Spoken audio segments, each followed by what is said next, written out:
அன்பார்ந்த சொந்தங்கள் அனைவருக்கும் தை திங்கள் நல்வாழ்த்துக்கள்.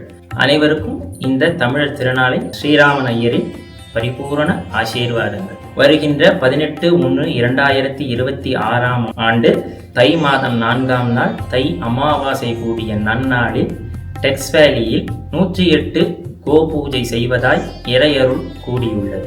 கோ பூஜை என்பது பசுவிற்கு நாம் செய்கின்ற பூஜையை குறிக்கின்றது. ஒரு பசுவின் உடம்பில் மும்மூர்த்திகளும் முப்பெரும் தேவியரும் அஷ்டதிக் பாலகர்களும் இந்திராதி தேவர்களும் 33 கோடி தேவர்களும் குடியிருப்பதாய் சாஸ்திரங்கள் உரைக்கின்றன. அப்பேற்பட்ட பசுவிற்கு நாம் பூஜை செய்வதன் மூலம் நமக்கு நிறைய நற்பயன்கள் விளையும். அஷ்டலட்சுமிகளின் அருள் பரிபூரணமாக கிடைக்கும். ஒரு பசுவிற்கு நாம் செய்கின்ற இந்த பூஜையிலேயே இத்தனை நற்பயன்கள் கிடைக்கும் போது 108 பசுக்களை ஒரு சேர வைத்து பூஜிக்கும் போது அதன் பலன் பல மடங்காக கிடைக்கும். இப்பேற்பட்ட கோ பூஜையினில் தாங்களும் தங்கள் கைங்கரியங்களும் பங்கு பெற வேண்டுமாய் அடியேன் பிரார்த்திக்கிறோம். கீழ்காணும் எண்ணில் தொடர்பு கொண்டு முன்பதிவினை செய்திடுக. அதன் மூலம் இறையருள் பெற்றிடுக.